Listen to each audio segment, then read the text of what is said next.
Hello friends, আমি চলে এসেছি আমি কার্তিক আমার নতুন ইউটিউব চ্যানেল টু সাইড কিচেনে। আজকে আমি একটা নতুন রেসিপি নিয়ে আজকে রেসিপি হচ্ছে খেজুরের জুস বানিয়ে দেখাবো। সেটা বানাতে কী কী উপকরণ লাগে আসুন দেখাই। তার আগে একটা কথা বলে দিই, আমার চ্যানেলে যেসব ভিডিও ছাড়া আছে আপনাদের যদি ভালো লেগে থাকে অবশ্যই লাইক কমেন্ট শেয়ার করবেন ও বেশি বেশি করে শেয়ার করবেন। আমি যদি আমার চ্যানেল নতুন হয়ে থাকেন প্লিজ সাবস্ক্রাইব করে দেবেন ও নিচে বেল নোটিফিকেশানটা অল করে দেবেন যাতে আমার ভিডিও আপনাদের কাছে আগে পৌঁছায়। চলুন খেজুরের জুস বানাতে কী কী উপকরণ লাগে আসুন দেখাই।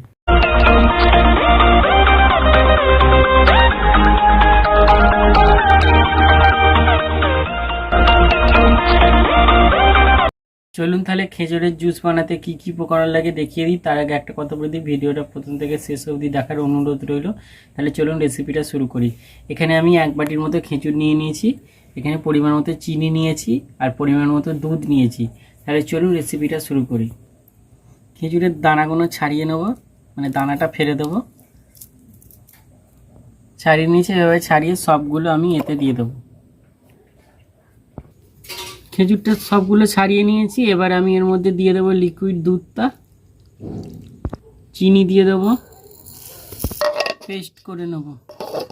পেস্ট করে নিয়েছি, এবার গ্লাসে ঢেলে নেব। দেখুন আমার খেজুরের জুস রেসিপিটা রেডি হয়ে গেছে। এই রেসিপিটা যদি আপনাদের ভালো লেগে থাকে অবশ্যই লাইক কমেন্ট শেয়ার করবেন ও বেশি বেশি করে শেয়ার করবেন আর প্লিজ সাবস্ক্রাইব করে দেবেন, আমাদের পাশে থাকবেন। চলুন তাহলে দেখা হচ্ছে নেক্সট ভিডিওতে। এরকম নিত্য নতুন ভিডিও পাওয়ার জন্য আমাদের চ্যানেলটাকে অবশ্যই সাবস্ক্রাইব করবেন, আমাদের পাশে থাকবেন। চলুন তাহলে দেখা হচ্ছে নেক্সট ভিডিওতে।